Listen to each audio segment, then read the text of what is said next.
जब बजरिया हमरा देखी के गड़िया रोको हो। चाहियो जब बजरिया हमरा देखी के गड़िया रोको हो।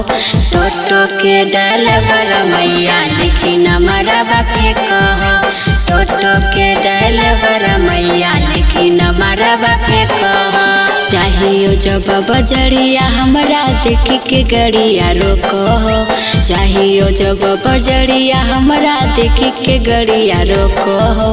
टोटो के ड्राइवर मैया लिखी नंबरा बापे कहो। टोटो के ड्राइवर मैया लिखी नंबरा बापे कहो।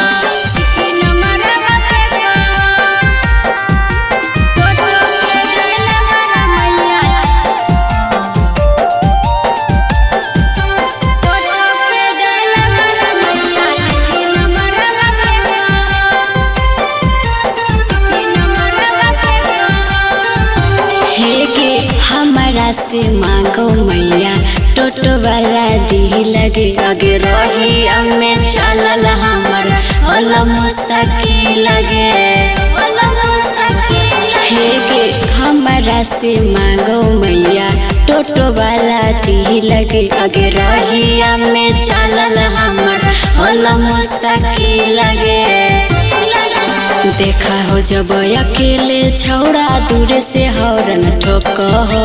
देखो हो जब अकेले छौड़ा दूर से हॉर्न ठोको हो। ट्रक के ड्राइवर मैया लिखी नंबरा बापे कहो। ट्रक के ड्राइवर मैया लिखी नंबरा बापे कहो।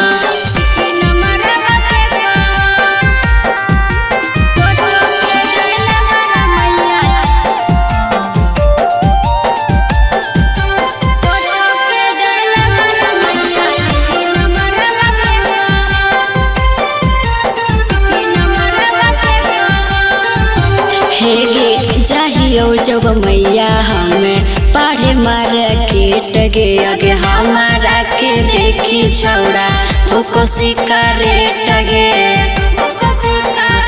हेगे चाहियो जब मैया हम पढ़े मार्केट गे। आगे हमारा के देखी छौड़ा भूको सिकरेट गे।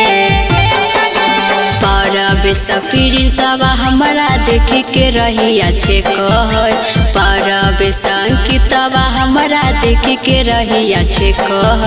हाईबा के ड्राइवर मैया लिखी नंबरा बापे कह।